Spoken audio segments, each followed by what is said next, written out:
श्री शिवाय नमस्तोभ्यम फ्रेंड्स, आप सबका स्वागत हमारे आज के इस एपिसोड में है। इस वीडियो के अंतर्गत हम आपको ये बताएंगे अभी जो भारतवर्ष के अंदर प्रयागराज में गंगा तट के किनारे कुंभ मेला लगा हुआ है। कुंभ मेला हमारे जीवन में कुंभ स्नान का क्या महत्व है, क्या ऐसी दंत कथा है कि ये कौन से ज्योतिष की गणना पे ये कुंभ मेला यानी कुंभ स्नान का आयोजन होता है। तो फ्रेंड्स, जब हमारा समुद्र मंथन हुआ था, समुद्र मंथन में बहुत सारी ऐसे अमूल्य रत्न ऐसी चीजें हमें प्राप्त हुई थी। उसमें हमने धन्वंतरी भगवान एक कलश लेके भी प्राप्त हुए थे, जिनके कलश के अंदर अमृत था। तो अमृत जहां जहां पे गिरा, अमृत 4 जगह पे गिरा। एक प्रयागराज, हरिद्वार, उज्जैन और नासिक। तो वर्ष वर्ष में या कभी भी भारतवर्ष में ये चारों स्थल पे अलग अलग ज्योतिष गणना के अंतर्गत, ग्रंथों की गणना के अंतर्गत कुंभ स्नान, कुंभ मेला, अर्ध कुंभ मेला और महाकुंभ मेला लगता है। और वहां पे साधु संत और समग्र विश्व के हर कोई इंसान वहां पे स्नान करके पवित्र होना चाहता है।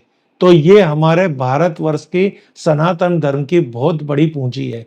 इस साल हमारे भारत में प्रयागराज गंगा तट के किनारे कुंभ मेला, महाकुंभ स्नान का आयोजन हुआ है।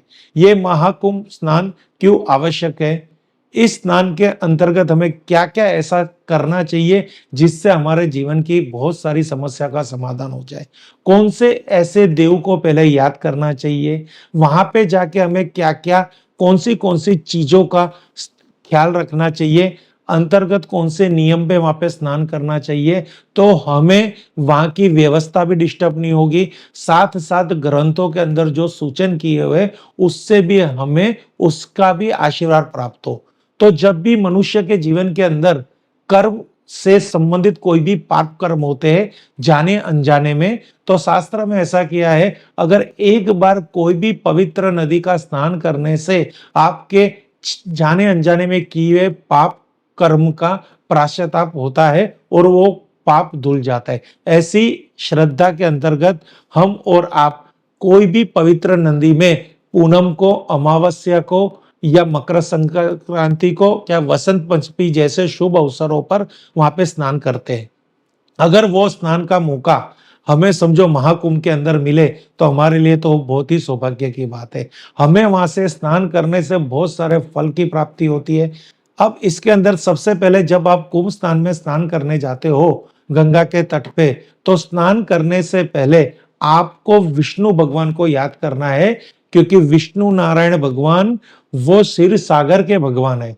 स्नान करने से पहले ओम नमो भगवते वासुदेवाय का जाप कीजिए, फिर अपने इष्ट देव का जाप कीजिए, शंकर भगवान का जाप कीजिए, गंगा माता को याद कीजिए। और आपके जीवन में मन से, तन से, धन से जाने अनजाने में जो भी प्रकार के पाप हुए उस पाप का पश्चाताप करके आपको वहां पे स्नान करना है। स्नान करने में आपको वहां पे डुबकी लगानी है। आपका गंगा मैया का पानी आपके सर के ऊपर तक से गुजरना चाहिए, इस तरह से डुबकी लगानी है। जब तक आप अपने सर को नहीं भिगोगे तो ये कुंभ स्नान का आपको फल प्राप्त नहीं होगा। अब यहाँ पे आपको भगवान का स्मरण करके शुद्ध आत्मा और शुद्ध कर्म के साथ ये कर्म करना है। मन में कोई भी प्रकार का नकारात्मक विचार नहीं रखना।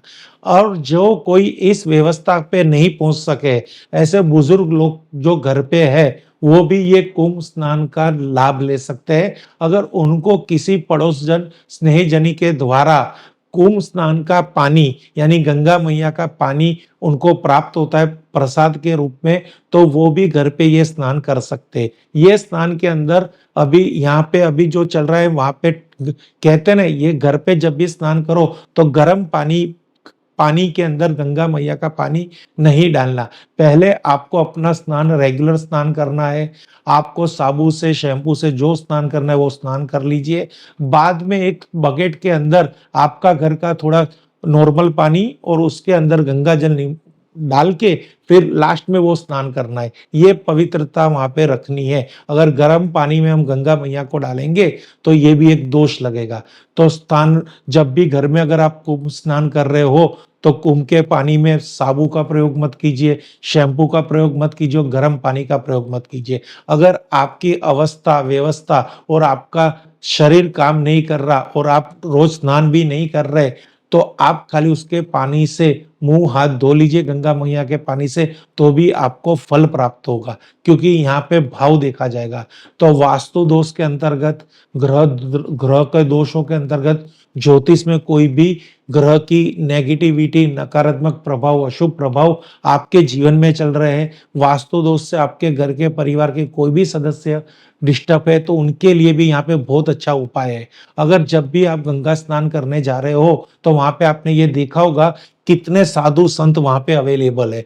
यहाँ पे इतने इतने सारे अखाड़ा के साधु संत है, तो इनकी पॉजिटिविटी और उनके जहाँ पे पाँव पड़े हैं, जिस मिट्टी पे गंगा तट पे, ऑलरेडी गंगा तो पहले से ही पवित्र है, वहां की धूल रज लाने से घर का वास्तु दोष दूर होता है, वहां का पानी घर में रखने से, गंगा जल घर में रखने से वास्तु दोष दूर होता है। पर इतने सारे संतों के स्नान का पानी, गंगा जी का पानी, वहां के चरण कमल, इतने सारे संतों के चरण कमल की धूज रज अगर आप घर पे लेके आते हैं और उसको आपके घर के अंदर स्थापित करते हैं, मंदिर में स्थापित करते हैं, ईशान कोण में स्थापित करते हैं, तो आपके घर का वास्तु दोष 100% दूर होगा। क्योंकि ईशान कोण के अंदर सकारात्मक ऊर्जा हमारे घर में प्रवेश करती है, तो वो दिशा है, वो दिव्य ऊर्जा की दिशा है नॉर्थ ईस्ट। तो वहां पे अगर ये गंगा जल, प्रयागराज का जल या कुंभ का जल पड़ा होगा, वहां पे थोड़ी सी धूल साधु संतों की चरण कमल पड़ी होगी, तो बहुत ही विशेष लाभ रहेगा। वहां से एनर्जी बहुत गुना बढ़ेगी और आपके घर का वास्तु दोष होगा। इसलिए अगर वहां पे प्रत्यक्ष आप स्नान कर रहे हो, तो भी आपका सौभाग्य अच्छा है। वहां की चीजें आपके घर तक आ रही है, जैसे गंगा जल, वहां की मिट्टी, जल, कुछ भी आपके घर तक आ रहा है, वो भी एक बहुत बड़ा सौभाग्य है।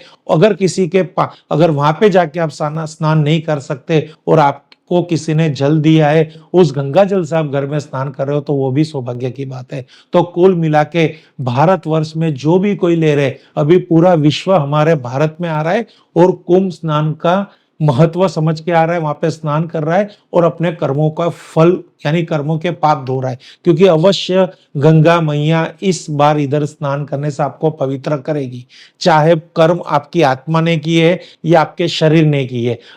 जो भी हमारे जीवन के अंदर कर्म होते हैं, वो आत्मा नहीं करती, हमारा शरीर करती है। यानी पाप कर्म हमारा शरीर करती है, आत्मा नहीं करती।